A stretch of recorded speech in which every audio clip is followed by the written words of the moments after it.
Welcome to SkinnyBoy-Entertainment today. Thank you for joining me today. Listen, today we're going to be reacting to Jordan B. Peterson. In one of his videos, he has childhood trauma, marriage, and making friends. Now, I've been wanting to react to this video so much, and now I finally get the chance. So without further ado, let's get it.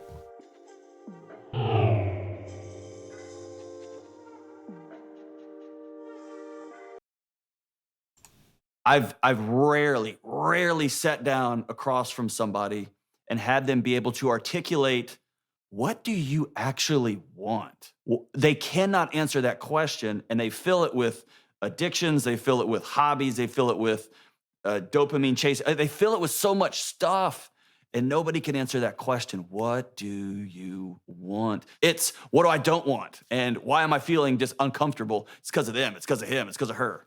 Nothing that you want will. Now, I'm glad he said that. What do you want in life? You lived your life in a certain way before, but what do you want for the future? That's what you're going to have to start to work on. Let's get it. Manifest itself unless you aim for it. And you won't aim for it unless you know what it is. And you won't know what it is unless you ask yourself. And then you might say, well, why don't you ask yourself? And the answer is, well, maybe no one ever explained to you that you needed to. And then maybe you don't also trust yourself, you know, because you might think, well, if I let myself know what I wanted, given my bloody track record, I would do everything I could to screw it up. So I'll just keep myself opaque to myself so that I don't fail at something that's truly important. I can always regale with myself with the idea. In other words, you're afraid. You're afraid. You've realized your past is not the best. And he was like, obviously, I can't do more for myself.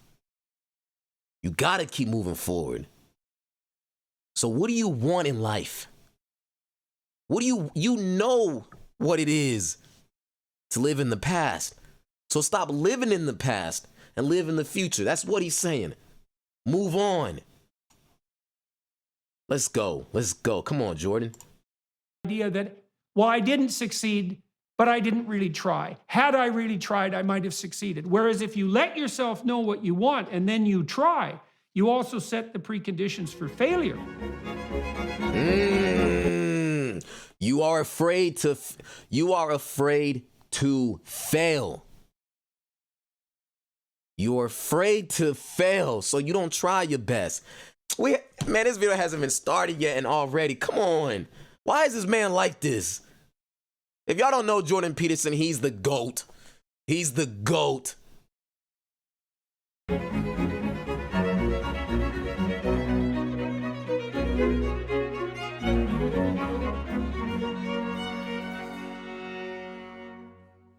Hello, everyone watching and listening on YouTube or one of the associated podcasts. I'm here today with Dr. John Deloney. He's the author of Own Your Past, Change Your Future. We're going to talk today, and I'm very happy to do this, to talk to another clinician. I gotta read that. So that you talk in your book about changing your past, owning your past, and it's useful to define that. You're likely to overcome a trauma, let's say, and no longer, in some sense, store it psychophysiologically if you've generated a causal story about the reason that the trauma emerged and then reconfigured the way that you're conducting your life so that the probability that a similar thing will happen to you is reduced to close to zero. Right? It's not catharsis, right. It's understanding, yeah. The challenge there is, I think we've, following that thread all the way to our modern psychological ethos, we've created a world that is based entirely on blame. And somebody else is responsible. And so I've got to continue to cut and cut and cut. And I reduce myself to a 2x2 square with which I can exist. And if you enter my square, then... We've entered a world where we always play the blame game. We play the blame game of why you're failing at life, young man. At some point, when are you going to take responsibility for your life, for your actions, for your decisions? I gotta read this book. I gotta read this book. Because this is why I try to push my message out there. We gotta stop doing that. Let's go on. whether it's ideologically or physically, then suddenly you're affronting me. And I think there's something about owning your past. I look at it more in terms of, can I think through what I remember to have happened? And by the way, we know that memory is a disastrous. Every situation that you've been through, your past, there's a reason why you needed to go through that. That's experience. Remember, when you did that certain thing and it hurt you, now you have knowledge, now you have information of how to reduce that. Like narrative storyteller, right? So I care less about what actually happened and more, I'm in my 40s, I'm telling myself this story that happened. Can I tell that story? Can I relive that story? And my body doesn't take off on me, right? It doesn't rush to solve the problem for me because it knows I'm driving now, right? The thing about memory is that it's not there to provide an accurate, objective record of the past, which is in fact impossible because the past is so unbelievably complex. It's more like a navigation tool, which is I went here, I fell into something terrible, and now I need to recalibrate the navigation map that I'm using so that I don't fall into the same hole. And you know, one of the things that people might want to know who are listening is that if you have a memory that's older than about 18 months and it haunts you, and when it comes up involuntarily, it produces a stress reaction. What that means is that as far as your nervous system is concerned, and so as far as your body's concerned, that danger hasn't gone away. And what's happening is an unconscious alarm system that's looking for pitfalls and holes is warning you that the map that you're using is incomplete in a manner that might enable you to fall into the same hole. And so one of the things that people can do that's very useful is if you have memories like that that plague you, is to bring them to mind voluntarily instead of waiting for them to come after you involuntarily, and then to think through what has changed and what might not have, but also to come up with a plan so that if a similar circumstance arose, you'd be in. Listen, I know everyone remember their first heartbreak. I know everyone remember their first heartbreak, especially as us men. Oh man. And it hurt. It hurt. And what did you do? You might have cried a little bit. Some of y'all went to the gym, but you made a pledge to yourself. Some of y'all made a pledge to you said, that's not happening to me again. She ain't playing me ever again. Matter of fact, I'm gonna be the better version of myself to where she's going to regret she did that to me. Y'all remember that? That first heartbreak? Oh, let's go. In a better position in one way or another to deal with it. There's no other way of getting the memory to go away. How do you deal with it? Merely recontemplating it in the same manner over and over won't do it. And allowing it to plague you unconsciously, it'll do that forever until you solve it. It might show up in your dreams. It'll show up in your fantasies. It'll trigger you, so to speak, when you're talking to other people if they happen to discuss a topic that's related to it. And it's because that the narrative is one of failure and defeat. The event was one of failure and defeat. And if there isn't a map to allow you to transcend that, that's functional, then the part of your brain that is concerned with identifying danger is never going to let you go. Yeah, and I think culturally we've created a pathology of discomfort. And as you just outlined so eloquently, the only way through this is to turn and face it and walk directly through it, right? And if you continue to run from the memories and pathologize and face your pain, face your hurt, face your adversity, face the trials and tribulations. There are two types of people in this world. There are those who only see the mountain that's stopping them from going across the other pathway. And there are those who are saying, what do I have to do to get across that mountain? What do I have to build? Oh man, listen. I gotta read that book. This man is over here killing it. Dr. John Delaney, you are killing it. Chase the behaviors, you end up with our over-diagnostic approach to everything instead of turning and facing these things and letting your body heal through relationships and other things in your life. man, we just end up chasing your tail. And you called it out. The more you run, the more your body thinks it's winning. It's getting away from this stuff, so it actually reinforces you. Let's go back to your first breakup. Because with me, this shit hits home. Your first breakup. As I'm gonna speak for myself. I said, all right, forget this. I hit the gym. All right. And what did I do after the gym?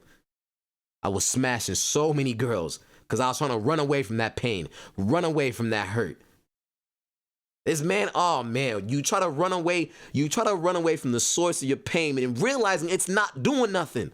And I soon caught on like this is not how I want to live my life. Chasing women is not what I'm supposed to be doing. I gotta heal from this.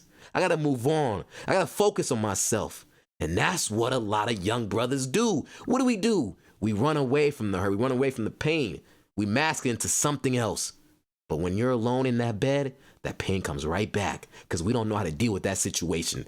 Come on, man.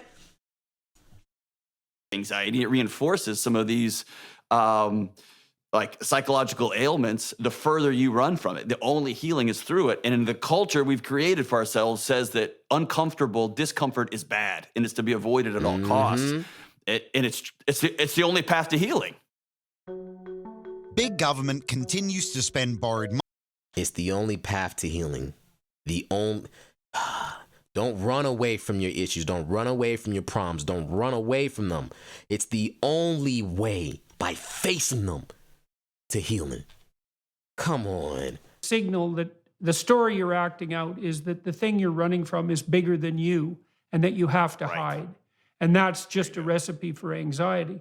Now, it's not necessarily that easy to turn and face something, but you do detail out a variety of strategies in your books that might help people do that. You can differentiate the problem. Like you might have been traumatized at work, let's say, or let's not use that sort of jargony phraseology. You may be having tremendous difficulties at work. You might be dealing with people who are tyrannical at work and find it very meaningless. And that's bothering you constantly. It's disturbing your sleep, for example, and it's haunting you.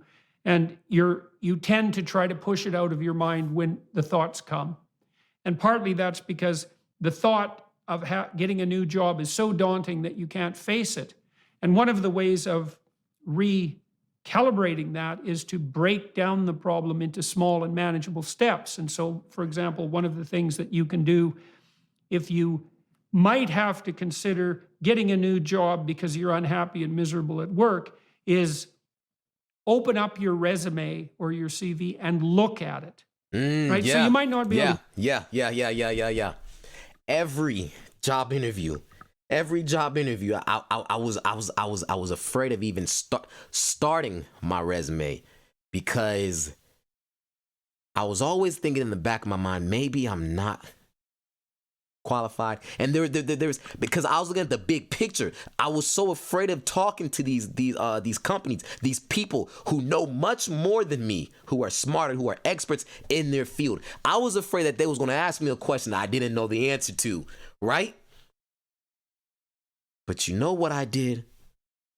I went on to their website and I just looked at what they were trying to look for, and I shaped my resume in that way. And even when I did that, and when I received that you are still not qualified, that still hurt. But what I did, I broke it down. From looking at this big picture to something small. And that's thought. And the fact that we would even ask people to do that alone is an indication, as you pointed out, of how isolated and lonesome people have become. Mm-hmm. You know, you said friends are people you can tell good things to and people you can tell bad things to. And you have friends because friends keep you sane. And this is one of the things I liked about your book is this insistence that sanity in some real sense is distributed. It's not something inside your head. It's something that you find as a consequence of being nested in a sequence, in a hierarchical sequence of proper relationships. And so if you could do it alone, man, you could do it in solitary confinement. And, you know, even antisocial criminals hate solitary confinement. We're social Yeah, beyond belief. it's the way we punish prisoners, right? Is to put them in the hole, and we've just created a society where that's where we choose to live. Yeah, and I love the idea of. I like to think of society. It's evenly distributed. We carry each other's burdens in different seasons, and that's the way through. There's just simply moments when my wife gets sick or my dad finds himself, my aging father's passing away. That's the old, holding your arms up in the desert narrative, right? Like we need other people to help us navigate these. And how many? Yes. I won't put my experiences into your marriage, but the number of times over the 2 decades I've been married that I've been hanging out with some friends that I trust, and I say, my wife said this and this, and my friends go, man, she's right. You're an idiot, right? And so I need that sort of iron sharpening iron, right, to help me reframe something that my body's taken off on. Yeah, listen. There, I love everything about this. I love everything about this because we are very social people. And I don't care. I can say, I can deal with myself alone, but I'm someone who I want to be able to inspire other people. Like when you talk to me, I want you to get something out of me. But I also want to be able to learn from somebody. I want you to be able to uplift me. I want you to be of value to me, and that's just it. So man, I'm gonna stop the clip right there. I literally could go on forever, but Jordan Peterson, if you don't know who he is, go watch this full clip. I'm gonna put the link of this video under this one. But yeah, that was great. That was fantastic. I love that. But that's it.